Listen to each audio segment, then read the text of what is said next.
Good evening.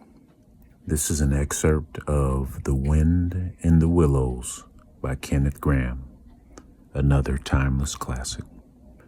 Chapter 1. The Riverbank. The mole had been working very hard all the morning, spring cleaning his little home, first with brooms, then with dusters, then on ladders and steps and chairs, with a brush and a pail of whitewash, till he had dust in his throat and eyes, and splashes of whitewash all over his black fur, and an aching back and weary arms. Spring was moving in the air above, in the earth below and around him, penetrating even his dark and lowly little house with its spirit of divine discontent and longing.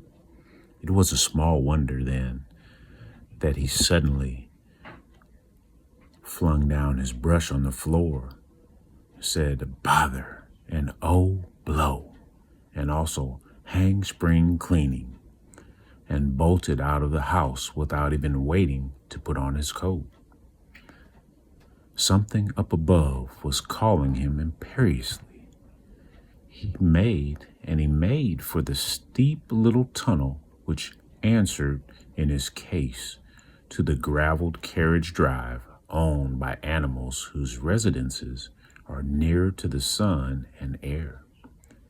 So he scraped and scratched and scrabbled and scrooged, and then he scrooged again and scrabbled and scratched and scraped, working busily with his little paws and muttering to himself, up we go, till at last, pop, his snout came out into the sunshine, and he found himself rolling in the warm grass of a great meadow.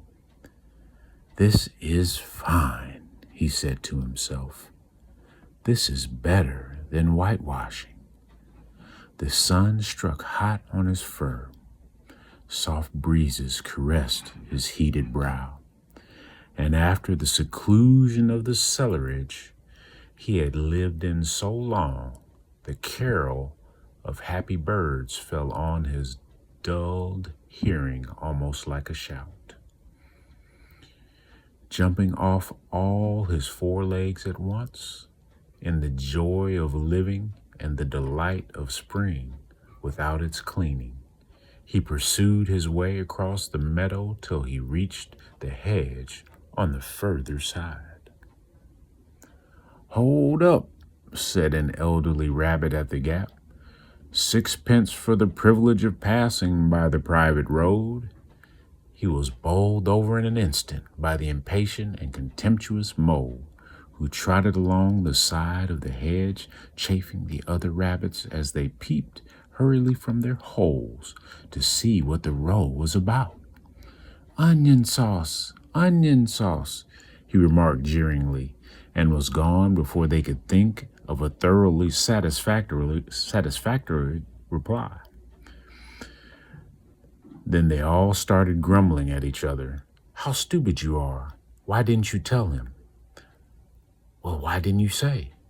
You might have reminded him," and so on, and in the usual way, but of course, it was then much too late, as is always the case. It all seemed too good to be true. Hither and thither through the meadows he rambled busily, along the hedgerows, across the copses, finding everywhere birds building, flowers budding, leaves thrusting, everything happy and progressive and occupied, and instead of having an uneasy conscience pricking him and whispering, "Whitewash," he somehow could only feel how jolly it was to be the only idle dog among all these busy citizens.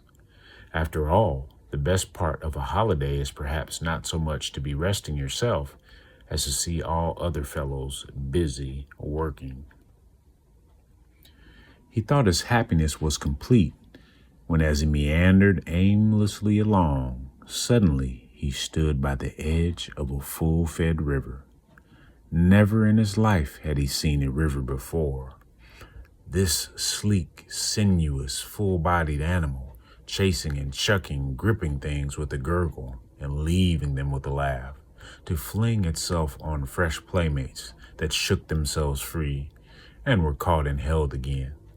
All was a shake and a shiver, glints and gleams and sparkles, rustle and swirl, chatter and bubble.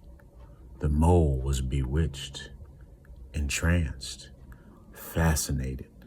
By the side of the river he trotted as one trots, when very small, by the side of a man who holds one spellbound by exciting stories. And when tired at last, he sat on the bank, while the river still chattered on to him, a babbling procession of the best stories in the world, sent from the heart of the earth to be told at last to the insatiable sea.